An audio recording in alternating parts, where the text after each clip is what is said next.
Hello, you beautiful people. Aaron here, back with another video. With DENDRO having been released in the 3.0 patch, we as a community have had quite a bit of time feeling out its potential. DENDRO seems to be a pretty strong element that has enabled many new types of playstyles and allowed older, neglected characters with different kits to shine. But it seems this way because the element itself is so strong. The units, on the other hand, the units associated with DENDRO are seen as rather underwhelming, especially since, as of right now, the strongest one is the DENDRO Traveler. Since the Traveler is normally just a worse version of the ARCHON corresponding to the element the Traveler is wielding, the announcement of the DENDRO ARCHON in the 3.2 patch raised some heads. But will the DENDRO ARCHON, Nahida, be able to live up to these standards? For the most part, I can say that it is a definite yes. Emphasis on for the most part. Why is that? Well, before we discuss your kit and answer this question, it's begging time. So if you do enjoy my content at all and want to see more, or you find this video informative, please hit that like and subscribe button. Also note that there are chapters in the description of this video for you to easily search for anything you're looking for, even Papa. Now that that's out of the way, let's dive right in. First, what is the purpose Nahida plans to serve? Nahida seems to be an all-purpose DENDRO unit that focuses on DENDRO elemental reactions with an emphasis on acting as a DENDRO driver. She has the largest AoE for normal attacks in the game for her to apply lots of DENDRO while acting as a DENDRO driver. Her skill scales with both attack and elemental mastery and allows her to generate about 6 energy for the team. You can mark enemies, which will apply DENDRO and deal damage to the marked enemies when it is first applied and when one of them is hit by a DENDRO reaction.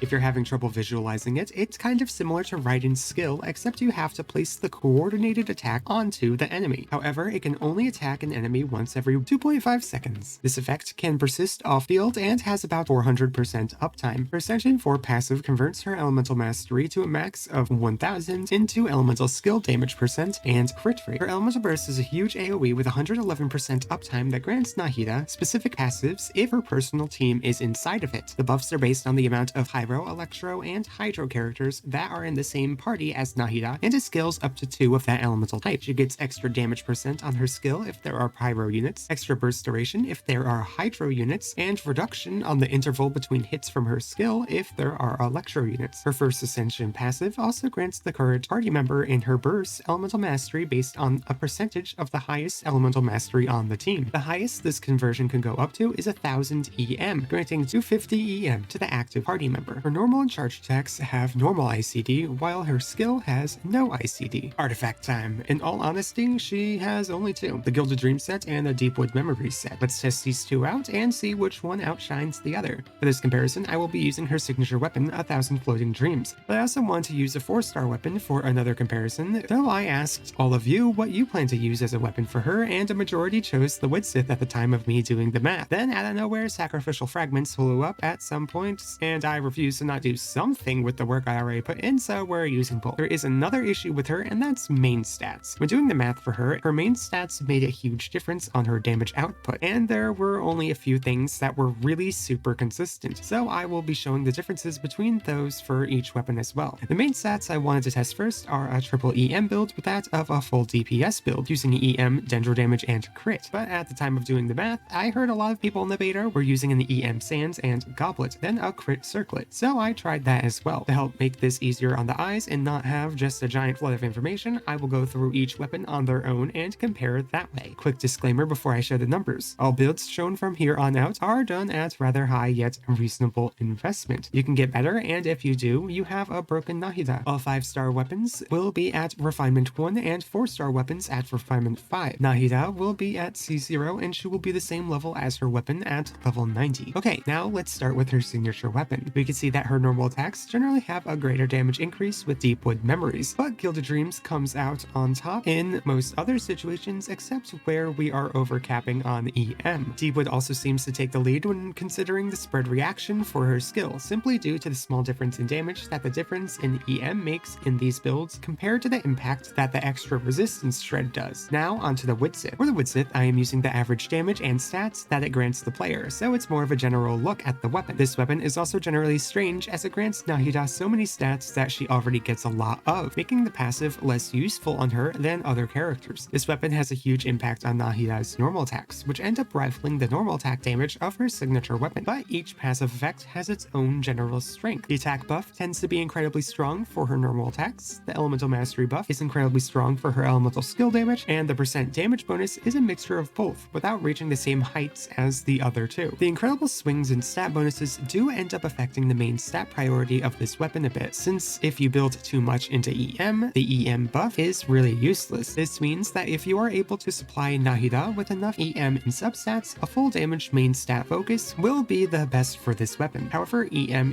and crit still works pretty effectively and is not too far off from the full damage build. We could see a similar thing happen with Sacrificial Fragments, as Deepwood still impacts her normals and spread more, and Gilded Dreams impacts her base elemental skill damage more due to its high scaling. For main stats, a focus would still be on EM, and crit for an all-around best build, but the other options also have their own strength. Going triple EM on Nahida puts an emphasis on her skill, so it tends to be best if you plan to only use her off-field. On the other hand, full damage is the opposite, as it puts an emphasis on her normal attacks or on-field damage. Now, what can we gather about artifact sets from this? For each artifact set, there seems to be places where they excel and where they don't. Gilded Dreams has great strength when Nahida acts as a sub-DPS and buffer support, as it grants her skill stronger damage when off-field and grants the active character a stronger buff as well. Another strength this set has is with a burning composition, since she would be the premier driver. It is also best to use the set if you have someone else holding a Deepwood set. However, this set falls off harshly when you want to use her as an on-field driver, since she would overcap herself with Elemental Mastery. It faces another wall when a different character like Kazuha or Sucrose is on the same team and has a higher Elemental Mastery. This is due to her buff, which takes the Elemental Mastery of the character with the highest EM on the team to buff the on-field party member. In this situation, the EM she has is only impacting her skill's damage. Deepwood tends to suffer less since it straight up grants Nahida less EM and instead grants her resistance shred, which impacts her and her reactions more than just straight up EM. This build is a staple when using her as an on-field driver, as not only does it increase the damage of her normal attacks and most elemental reactions more, but her elemental mastery buff would be going to her,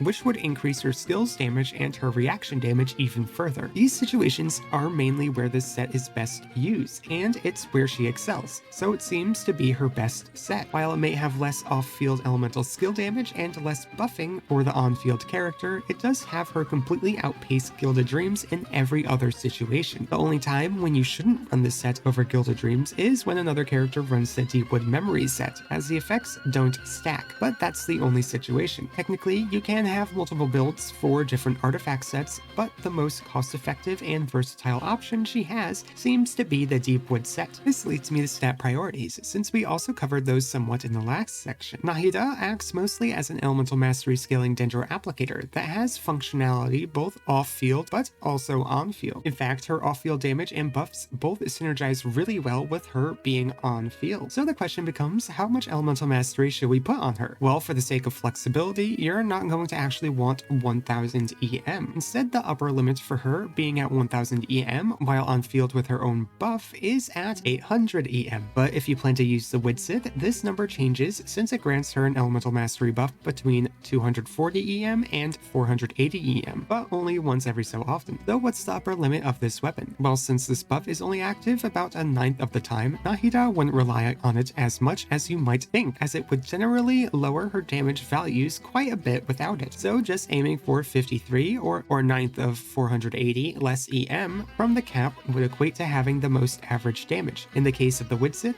the upper limit of EM for Nahida would be at 747 EM. You can consider this number like you do with crit rate. Get as close as you can, but don't go over. Aiming for about 700 EM on her, then going for crit seems to be the best way to go. This might seem like a lot, but just from ascending her, she gets EM, so running just 2 main stat EM artifacts would grant her 489 EM, and running 3 would leave her at 676 EM. As long as you have some decent EM substats for her, you should be fine. Up next is crit. Since she already gains some crit rate from her Ascension 1 passive based on EM, you're going to want to focus a bit more on crit damage. This is a bit more strange than most other characters, as they normally want a 1 to 2 crit ratio, but since Nahida gains elemental skill crit rate up to a max of 24%, you could just take half that to find the average crit rate value. Make it simple for finding a decent ratio, just add 12% onto your crit rate, then multiply that number by 2 to find out what crit damage number you should be looking for. That'll do it in most situations. But what after that? Well, Nahida can build into attack percent as her skill and normal attacks do scale with it, but the scaling is pretty low. There's also energy recharge for her bursts, but since her burst has 111%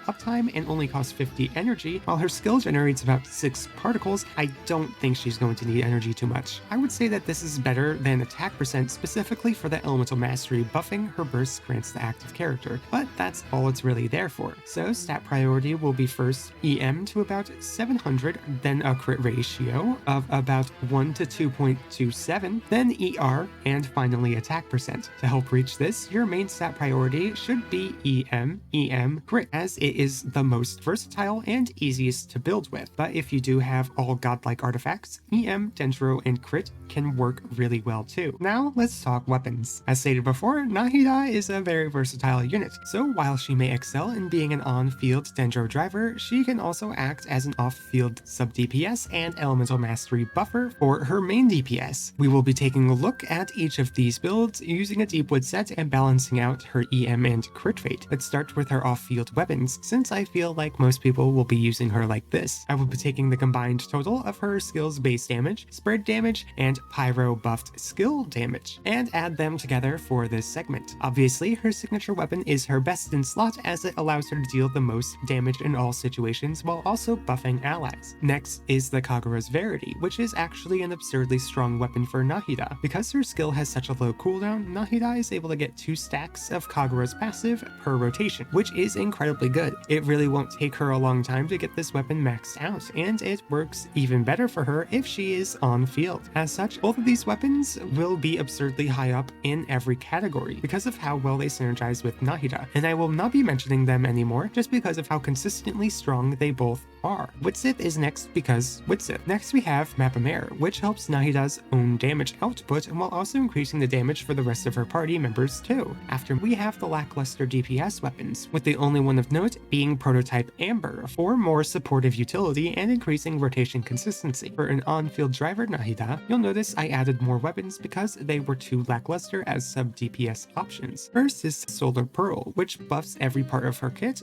while also granting her more crit. This weapon is really freaking strong for her when she is on field, but only then. Witsith continues to be Witsith and no one is surprised. Then we have the Black Cliff at max stacks, which deals pretty great damage, but only when it is at max stacks. Without stacks, it's one of her worst options available. Sacrificial Fragments, mostly due to the giant skill damage and few extra skill procs this weapon grants Nahida. Mapamare continues with its free-to-play godlike status for Nahida, as you now don't have to worry about swapping back in for the buffs from its passive like you had to before. Lost Prayer got a bump up mainly because of the damage percent modifier being used to benefit her normal attacks a lot more, and the fact that it can now build its stacks. And after that we have the options that you are better off not going. As a spread DPS, we can see that not much has changed from a normal driver DPS. There were minor placement swaps, in which case everything can be seen as of similar quality. Well, except for one weapon, Sacrificial Fragments. This weapon mainly benefits from having extra skill procs than other weapons, which helps its DPS. With Spread, the other weapons are able to keep up with it a lot better due to her Elemental Bursts passive with 2 Electro characters in the party. But what are her best weapon options? Well, her signature weapon and Kagura's Verity dominates the rest of the weapon options because they are just so good and synergize so well with her. And there's the Witsith. Due to its crit stats it grants, plus every other stat she scales with. Sacrificial is next due to its heavy strength by synergizing well with her elemental skill, while also increasing energy generation. Then there's Mapamare, which is another fantastic option that also allows her to buff her teammates. If you want her to buff and aggravate DPS, this weapon plus her EM buffs will supercharge that character to extreme heights. After that, we have Magic Guide and Wandering Evenstar, which are all very close together in terms of damage output. After that, we have the Fruit of Fulfillment, which is just something that you shouldn't go. There are some other weapons that have specific niches, and some are really strong in those said niches. The Solar Pearl is a weapon that can actually outpace the Witsith, but only when she is on field. You also need to spend money to get it, which is kind of poo. Then there's Blackcliff, which is only usable on field and is generally not worth it unless you are in a Nilo comp that deals most of its damage with elemental reactions. In this situation, building stacks is easy, and it will just increase your DPS even more. Memory of Dust is okay. It deals damage, but not enough. It's also mandatory to use this when she is on field and with a shield, which makes it even more situational. Then there's the Prototype Amber, which actually does heavily impact Nilo comps. If Nahida does run this, she will act as a pseudo healer for your team to partially replace a Kokomi or Barbara. This means that you can technically run Jingxiu with her for more damage, high Hydro Resistance Shred, and some extra mitigations and healing. Because you are also running double Hydro for the Resonance, both Ishing Shou's healing and Prototype Amber's healing will increase because of it. It's actually a pretty strong option here, as you can get more damage from doing this than running a Kokomi instead. Info dump done. How y'all feel? You good? You hanging in there? Because we got a few more stuff to get through. Next is Synergies. Since Nahida specifically relies on her element to be viable, she also relies on other teammates for her own personal strength. This means she needs other characters that work well with Quicken, Bloom, or Burning in order to work